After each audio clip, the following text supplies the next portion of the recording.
চলে এসেছি খুব শিগগিরই।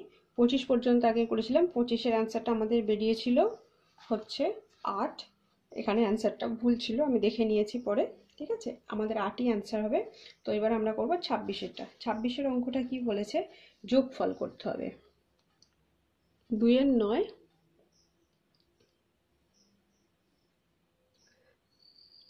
যুক্ত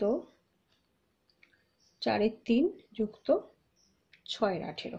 এই যে 2-এর 9, 4-এর 3 এবং 6-এর 18 এগুলিকে যোগ করতে হবে। তো যোগ করার জন্য এদের লসাগু, তাহলে লসাগু আমার 18ই হবে।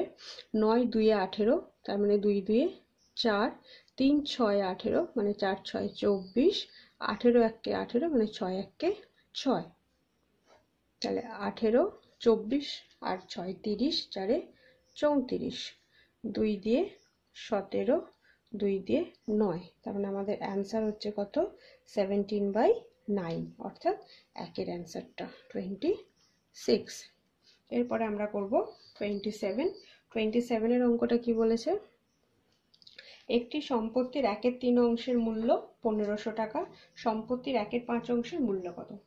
ঠিক একই অঙ্ক, তাহলে সম্পত্তি সমান আমরা ধরে নেব টোটাল 1 অংশ।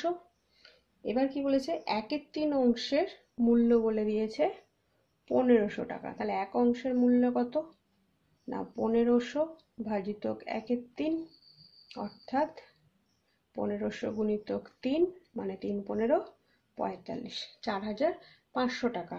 এর কত বলেছে, এর 1-এর 5 অংশ দাম কত, মানে এর 1-এর 5 অংশ, অর্থাৎ 5 9 45, 900 টাকা। ঠিক আছে, বোঝা গেল। 5 9 45 কাটাকুটি করে দিয়েছি, 900 টাকা হলো। তাহলে মোট সম্পত্তি 1 অংশ, 1-এর 3-এর মূল্য বলে দিয়েছে 1500, তাহলে 1 অংশের মূল্য আমরা বার করে নিলাম 4500, তার আবার 1-এর 5 অংশ অর্থাৎ 900 টাকা। এরপর আমরা করব 28-এর অঙ্কটা। 28-এর অঙ্কটা আমাদের কি বলেছে, 2-এর 7 পেতে 3-এর 7 থেকে কত বের করে আনতে হবে। এটা একদম সহজ, বিয়োগ করলেই হয়ে যাবে। তো চলো বিয়োগটা করা যাক। এটা হবে তাহলে 28, 3-এর 7 থেকে কত বার করতে হবে, তাহলে 3-এর 7 মাইনাস 2-এর 7, তাহলে হর 1 মানে 3 থেকে 2 বাদ দিলে 1, অর্থাৎ 1-এর 7 বের করে আনতে হবে। হর যদি 1 থেকে তাহলে আমাদের করতে সুবিধা হয় 7 লসাগু, 7 থেকে 7 3 1-এ 3, 7 থেকে 7 2 1-এ 2, 3 থেকে 2 বাদ দিলে 1, অর্থাৎ অ্যান্সার হচ্ছে আমাদের 1-এর 7। 29-এরটা, একটি ড্রামে 1-এর 3 অংশ জলপূর্ণ আছে, সমগ্র ড্রামটিকে পূর্ণ করতে আরো 60 লিটার জলের প্রয়োজন হয়, তবে ড্রামটির ধারণ ক্ষমতা কত। ডেসিমাল ফ্র্যাকশনে এরকম অঙ্ক ছিল, আমি করে দিয়েছি, তবু চলো আর একবার আমরা কমপ্লিট করি। একটি ড্রামের 1-এর 3 অংশ, ধরে নাও এটা একটা ড্রাম, টোটালটা যদি 1 অংশ হয়, তার 1-এর 3 অংশ বলেছে আমাদের জলপূর্ণ, আর বাদবাকিটা খালি। খালিটা কত দিয়ে ভর্তি হবে না 60 লিটার দিয়ে। ঠিক আছে, তাহলে চলো আমরা দেখে নিই, টোটালটা 1 অংশ, 1-এর 3 ভর্তি আছে, তাহলে খালি কতটা আছে সেটাকে আমরা পেয়ে যাব। তাহলে মোট জল 1 অংশ,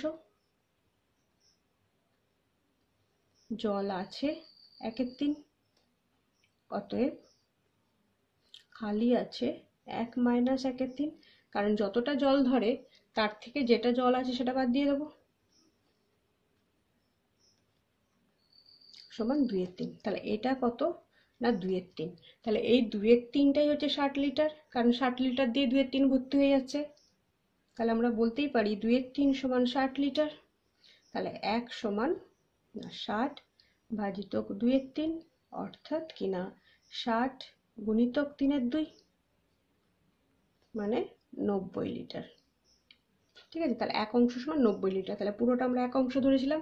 তাহলে ড্রামের ধারণ ক্ষমতা কত, এই যে জল ধারণ ক্ষমতা 1 অংশ টোটাল, তাহলে অর্থাৎ 90 লিটার। তাহলে অ্যান্সার আমাদের হলো কত না 90 লিটার।